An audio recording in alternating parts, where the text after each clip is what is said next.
Black tax is killing me. What should I do? I saw this story the other day on Instagram and it piqued my interest because it was something I could relate with, especially being a first daughter. And I thought about it. Why not come talk about it on the channel today? So, yes, in this video, we'll be talking about black tax. I'll be giving my advice based on this story that I read and what I think. And I want all of us talk about it together. What is your opinion? What has, how has black tax been for you as a first child? The pressure, the burden of responsibility, how has it been for you? Let's talk about it in the comment section. So before we dive right into it, yes, we're going to jump into it very soon. Please remember to subscribe. Subscribing is absolutely free. I feel like I don't say it enough, so people don't know that they should subscribe. Please subscribe. Please hit that like button. Yes, don't just watch, share it. Yes, so that the algorithm knows, oh, you enjoy this video. Because if you enjoy this video, then definitely you want to do that. Okay, I'm talking too much. All right, let's dive right into the story. Let me read the summarized version of this particular story for you guys to see. I come from a humble background and I grew up seeing my mom suffer to take care of us. Currently, I'm a young girl who's not yet 30, but I make at least 5 million naira in profit. I have 2 businesses and I'm running an online business. I'm very open with my siblings and my income, and I pump a lot of money into the house and my mom's existing business.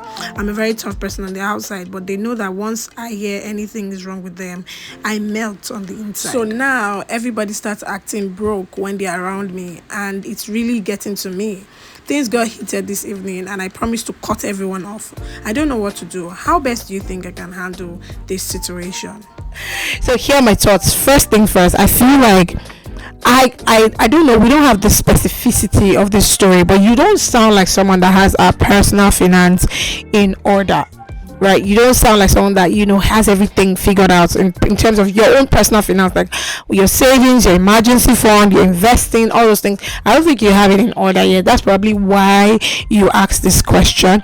So what I'll say is the first thing is get your personal finance in order, and there is nothing that screams my personal finances in order like having a budget.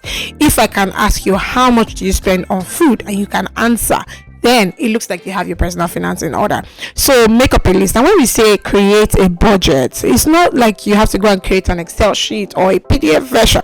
No, you can open your WhatsApp app and just type it there as a message to yourself.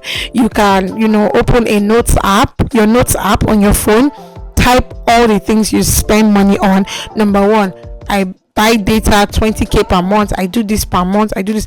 Have a rough list. If you're not sure what you spend your money on, open your bank account and check.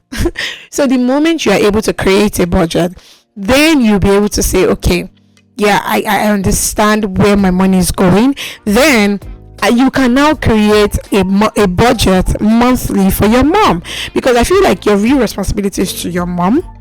Yeah, because you have to take care of them, take care of your parents. So you can just create a monthly expense of, mommy, I'm going to give you 100k a month. Please try and manage it. If it finishes before the end of the month, that is not my problem. Same thing with your siblings. If they are maybe students or something, or you just feel they need to give them money. Every month, I'm going to put you on a 30k salary, you on a 10k salary, you on a 50k salary.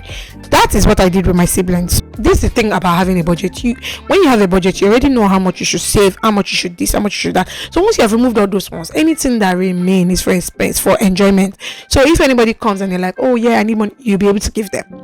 But if you don't have a budget, there will be problems. So there's a danger in not having a budget. My second point will be, forget about likability.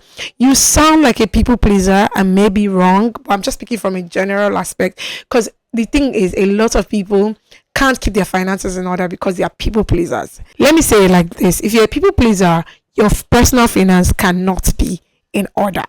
Because it's not just family, there's friends, people coming to meet you. Oh, should I be? Someone comes to say, oh, please, I need money. People will be taking advantage of you, and you'll be like, the land is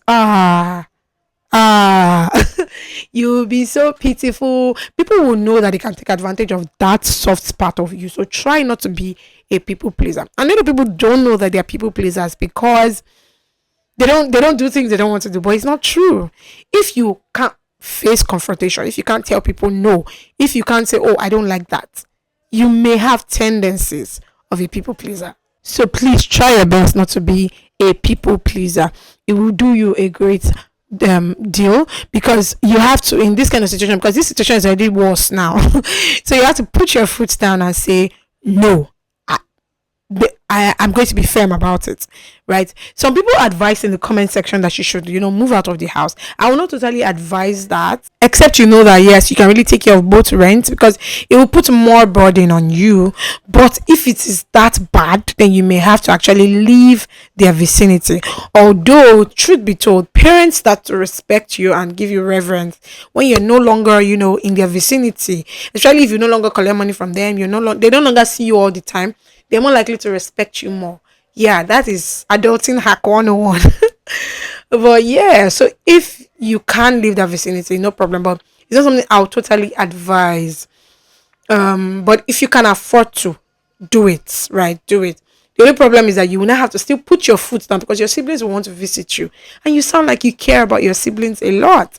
This leads me to my third point, which is, as a first child, I can relate to that because I'm a first child, a first daughter.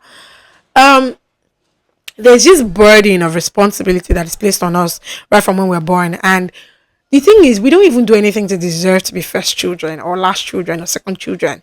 We're just born like that, and it just happened. But there's this burden where your parents are like, oh, don't you know you're the first child? So I grew up with the mindset of, I have to do well because I am the one that my siblings are looking at. So there was a pressure to, perform, to outperform, to, be a solid person, because my siblings, so I had to, tell myself that, see, I beg, I'm not here to live for siblings. So there's a burden of responsibility that is being placed on firstborns, and I try to do that. I try not to do that now with my children. My first son, I try not to make him feel, you're the elder brother, be a big brother, calm down. Okay, he's a child just like the other child. So I know that you have the burden of responsibility on you, but trust me, you cannot solve all the world's problem. You cannot solve all your family's problem. You have to sit them down and tell them that there is a necessity and then there is no necessity. So your feeding, shelter, basic amenities, necessity. The ones that are, maybe you want to buy iPhone, you want to buy Benz, you want to buy shoes, all those ones, they are not my problem. If you want to be able to afford the fine things of life, go and get a job. Okay, my job, my problem is to, because I've been blessed, is me that God has blessed in this family, no problem. I will try to uplift, I will try to do the basic things. But it's not my problem that you want to use an iPhone and I'm not even using iPhone, and you want to buy iPhone. So you have to remove the burden of responsibility from you to think that, oh, I can solve what problem, I can please everybody. Don't do it. It's going to wear you out. It's going to suffocate you. You just keep struggling. Okay, so please save yourself the stress and don't do it. Okay, yeah. Finally, I'll say that, try your best to sit them down and ask them, what do they want to do with their lives? If they are students, tell them that, okay, well, every month I'll give you 30K per month, and that's all. If you need more money, go and work. Then for your the ones that already done with school or whatever, if they don't want to go to school, no problem. What do you want to do with your life? Do you want to go and learn something? Okay, I'll give you money to go and learn, and you follow them there, because siblings can be funny. People can be entitled. In Africa, we are an entitled bunch, right? People of African descent, we are entitled, right? So follow them there. Go and make sure that they paid for these classes or whatever. The best way to actually, free your family and, to move up from generational poverty is to teach your family how to fish, not just giving them fish to eat. So if you teach them how to fish, it helps you greatly. So they won't keep coming to you every day. By the time you teach them how to fish, they'll be established in themselves. So sit them down and ask them what they want to do. Look that one as your own investment in their life, right? And please set that boundary.